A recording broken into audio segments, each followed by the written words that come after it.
നിങ്ങളുടെ favourite shows ഇനി ഒരിക്കലും മിസ്സാവില്ല. ഇപ്പോൾ C5-ലൂടെ കാണും നിങ്ങളുടെ ഫേവറേറ്റ് ഷോസ് തികച്ചും സൗജന്യമായി. അങ്ങനെ എല്ലാം ചേച്ചി മറക്കാൻ തയ്യാറാണെങ്കിൽ നമുക്കുള്ളതൊക്കെ കൊണ്ട് ഈ നാട്ടിൽ നിന്ന് എങ്ങോട്ടെങ്കിലും പോവാം. ചേച്ചി എന്ത് പറയുന്നു?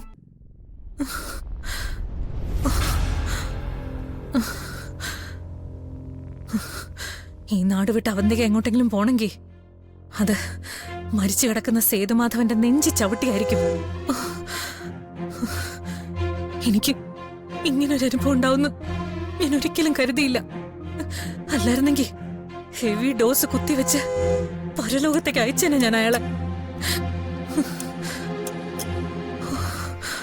ഇപ്പോ എനിക്കുണ്ടായ ദുരന്തത്തെ അവന്തിക മറക്കുക എന്നേക്കുമായി. ഈ പെയിനില് ഇനി ഞാൻ കരയില്ല.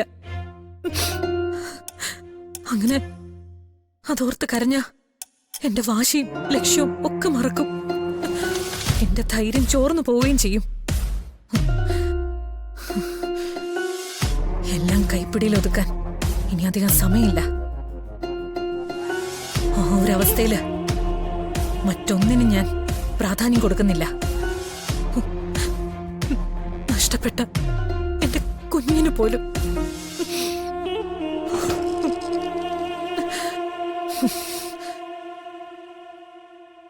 എഴുതി വേണ്ട. കുഞ്ഞ് നഷ്ടപ്പെട്ട അവസ്ഥയിൽ തകർന്നിരിക്കുന്ന എന്നെ പരിഹസിക്കാനാണ് വന്നതെന്ന് എനിക്കറിയാം. ഇപ്പോ നിന്റെ സമയമാണ് അർച്ചന. നീ വിജയിച്ചു നിൽക്കുന്ന സമയം. വിധി പോലും നിനക്കനുകൂലമായ സമയം. ഇപ്പൊ മാറിയോ നിങ്ങളുടെ സംശയമൊക്കെ? അതോ ഗർഭിണിയായിരുന്നു എന്ന് ഇപ്പോഴും ഞാൻ അഭിനയിക്കുകയാണെന്ന് തോന്നുന്നുണ്ടോ? അല്ലെങ്കിലും അബോഷനായത് നന്നായി. അച്ഛന്റെ സ്ഥാനത്ത് നിൽക്കേണ്ട നിങ്ങൾക്ക് പോലും വിശ്വാസമില്ലായിരുന്നല്ലോ. സഹതാപത്തിന്റെ മുഖം കൊണ്ട് നിങ്ങൾ രണ്ടുപേരും എന്റെ മുന്നിൽ നിൽക്കുമ്പോ എനിക്കറിയാം ഉള്ളില് സന്തോഷാണെന്ന്, ആഘോഷിക്കാണെന്ന്. എഴുതി നമ്മൾ തമ്മില് അഭിപ്രായ വ്യത്യാസങ്ങൾ ഒരുപാടുണ്ട്. പലപ്പോഴും നമ്മൾ സംസാരിച്ചു തീരുന്നത് വഴക്കിലും വെല്ലുവിളികളിലും ആയിരുന്നു. പക്ഷെ ഒരിക്കൽ പോലും കുഞ്ഞിനെ നഷ്ടപ്പെടണമെന്ന് ഞാൻ ചിന്തിച്ചിട്ട് പോലുമില്ല. സത്യമായിട്ടും. നിർത്തടി.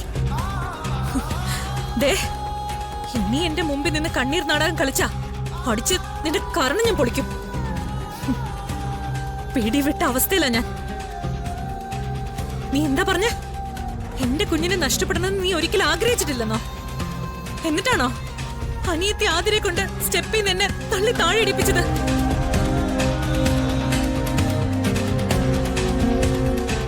നീ പറഞ്ഞിട്ടല്ലേ ആതിരെന്നെ തള്ളിയിട്ടത്? എനിക്കറിയാം അതങ്ങനെ തന്നെയാണെന്ന്.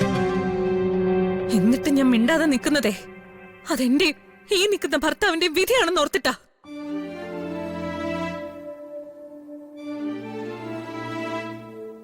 താന്നു തരുമ്പോ തോളിച്ചവിട്ടി തലേ കയറി നിൽക്കാൻ നോക്കിയാലുണ്ടല്ലോ.